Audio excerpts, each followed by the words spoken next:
Hello, this is the Crime Fighters News. Thank you for joining us. I am Hope Mwejofo Okafo, and with me is Ifeanyi Chukwu Economy. For Crime Fighters News. Thank you for joining us. I am Hope Mwejofo Okafo, and with me is Ifeanyi Chukwu Economy. First, OPC clash with police in Lagos again. Police in Plateau State recovered 3.6 million naira from armed robbery gang. In Ogun State, 15 stolen vehicles recovered in 1 week. Now the details. In support of the anti-corruption drive of the present administration, the Inspector General of Police, Mr. Musliu Smith, has launched the Operation Bail is Free campaign to be monitored by the Force CID, Force Headquarters, Abuja. In an interview with crime fighters at the Force CID, Alagbon, Lagos, the press officer, Mr. Shola Amore, said that the Bail is Free campaign posters will soon get to all police formations and stations nationwide. Mr. Amore said that the campaign is an indication of the determination of the Inspector General of Police to eliminate corruption from the force and to give it a better image. Members of the public are hereby advised not to offer bribes to policemen in order to secure bail, no matter the circumstances. All incidents of corruption and extortion of money from people by police officers should be reported to the Force CID Abuja or the Lagos office. Suspected members of the Oodua People's Congress, OPC, once again clashed with the police in Lagos in a fracas that left 13 members of the group arrested and 1 policeman dead after an acid attack. Trouble started on Tuesday last week at about 8 o'clock in the morning when a distress call was made to the police that some people in Alafia Street, Mushin area of Lagos, were making bonfires and molesting motorists and passers-by.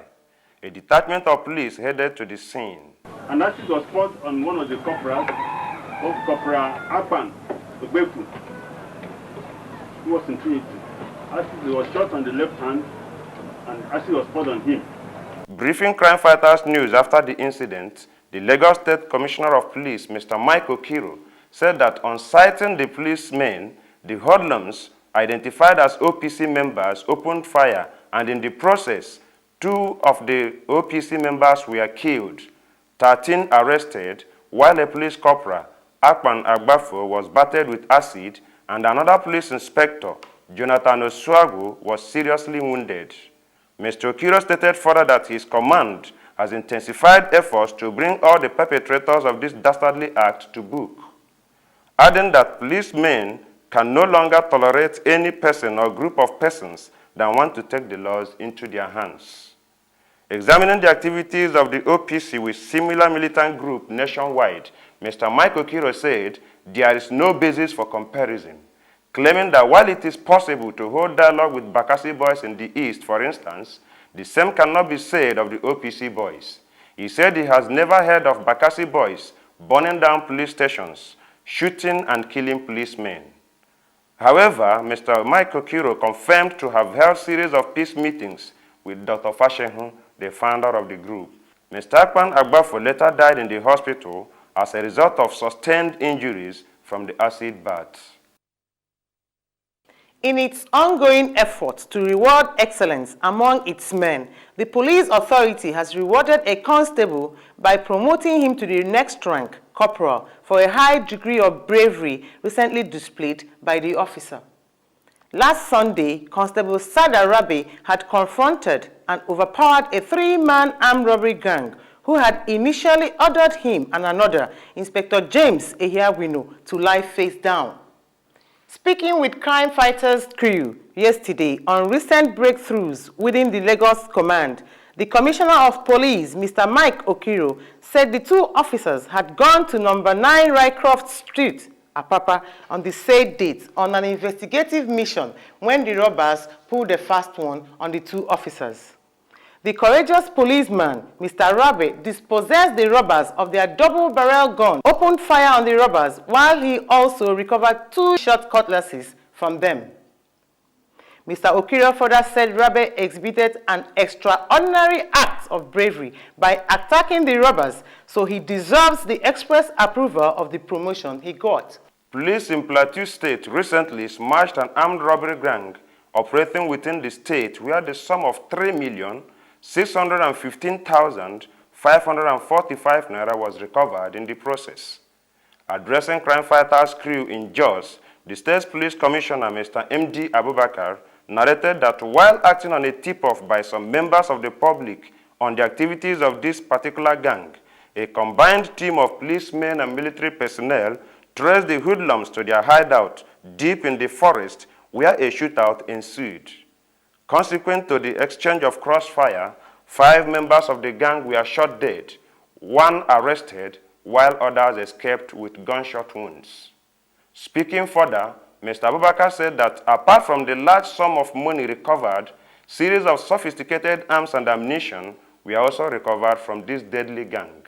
The commissioner then reassured residents of the state that an intensive manhunt is on to arrest the remaining members of the gang, whom, according to him, came to Jos from neighboring states for the operation. The task of fighting crime is so enormous that it could not be left alone in the hands of the police, but rather an interactive participation on the part of the general public to help police achieve the great feat. This statement was made by the Ogun State Police Commissioner, Mr. Udom U. Ekpo-Udom, while addressing crime fighters crew recently in Abeokuta, the state capital. The commissioner enjoined the press to help enlighten the general public through their various media on the need for the public to perceive members of the police force as their friends and as such cooperate with them in fighting crime by passing on useful information. Some people only make a mistake of thinking that security is only meant for a police officer. But it's not like that. For security must be taken care of by everybody. While parading suspects and vehicles recovered as part of the remarkable efforts of the command in the area of crime fighting, the commissioner said the achievements were as a result of some anti-crime strategies put up by his team, and that he is happy the measures have ultimately paid off. Still on Ogun, as part of efforts to rid the state of criminals, police in the command has recovered about 15 vehicles from suspected armed robbers in the last 1 week. Briefing crime fighters crew earlier this week at the Elewenro headquarters of the state command in Abeokuta, Police Commissioner Mr. Udom Ekpo-Udom said his command will do everything humanly possible to make the state uninhabitable for men of the underworld. He further said that his ultimate ambition for the state is a situation where residents can sleep with their 2 eyes closed. The police commissioner later paraded the recovered vehicles as well as the suspected criminals who were behind some of the criminal cases busted in the state as part of his achievements in recent times. And that's the Crime Fighters news for this week. Thank you for joining us. Crime Fighters continues in a moment. Don't go away.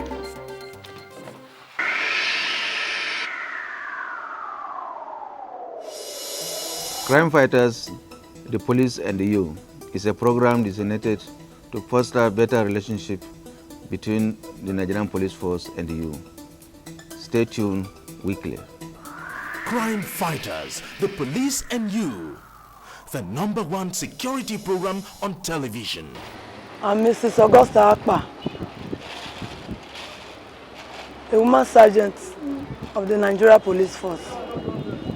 I live at number 5 Cameroon Street. My husband, Corporal Akpa, who is attached to Trinity Police Station, Apapa, left home at about 7:15 a.m. was going to work. When he got to Showumi off Alafia, he come across OPC members led by Gani Adams. So they stop him while he's on Okada. Somebody identified him to be a policeman and the wife a woman sergeant. So they ordered him to present his ID card. While he was trying to hide his ID card, They removed his wallet, they snatched his wallet from his pocket and they saw the ID card. That's where they started beating him. They shot him and poured him acid. So during that time, some Imbo boys now intercepted. It was a strong battle. So one man in our street who lives at number 7, Cameroon Street, offered his vehicle, panel van, to go and carry him. As they were about carrying him, the OPC member ran to them and started shooting. Those people ran away, and they threw my husband inside the gutter nearby and shot him again. So they ran away before one of them ran to me. So immediately he told me that I should come and carry my husband's cuff. One of the Igbo boys, that OPC member has killed my husband. So immediately I ran down to Iriadin. Luckily for me, I met the area commander. I heard him on his uniform. The man entered the Isolo Express Road and contravened a vehicle and ordered the mobile men and policemen around to follow me down there. On getting there, we met him half alive. So the area commander said that we should take him to General Hospital Ikeja. Immediately he radioed General Hospital Ikeja that they are bringing emergency to them. On getting there, before we could say anything, they said the area commander has radioed them. The treatment was on. They took very good care of him.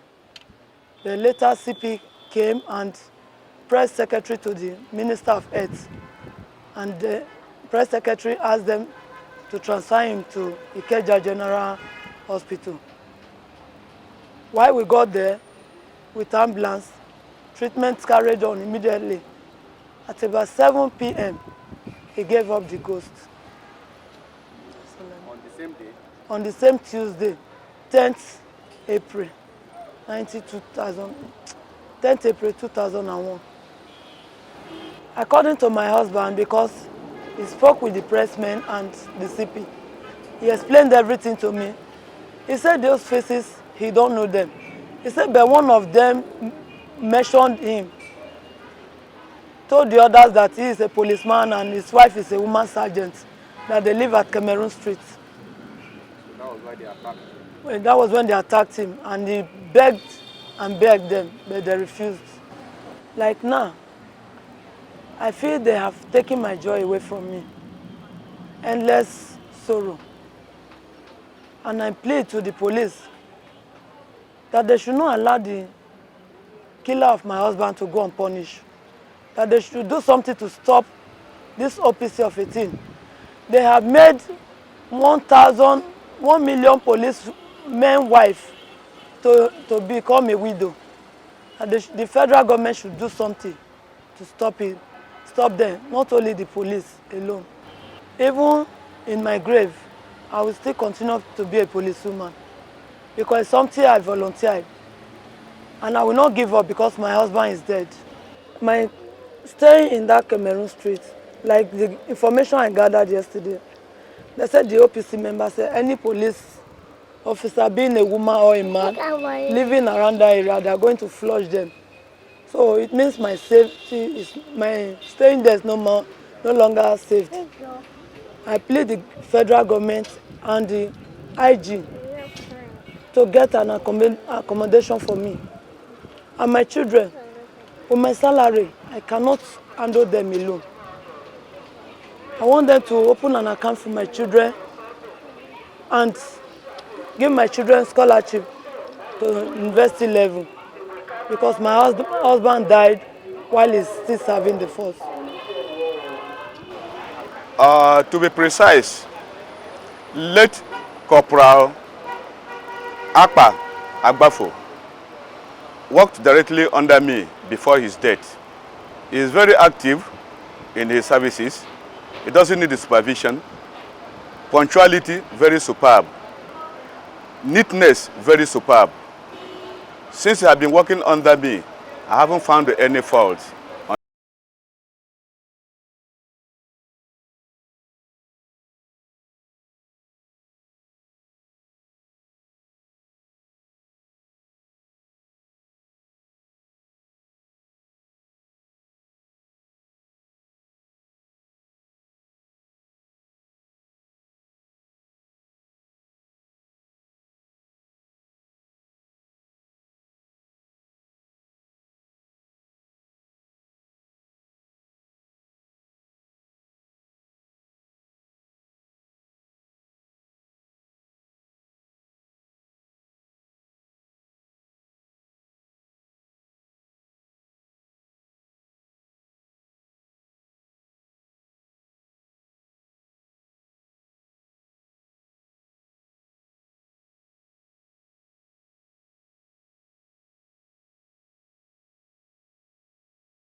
your friend. The policeman is a human being with a family. The policeman should be treated with respect. Crime Fighters, the police and you.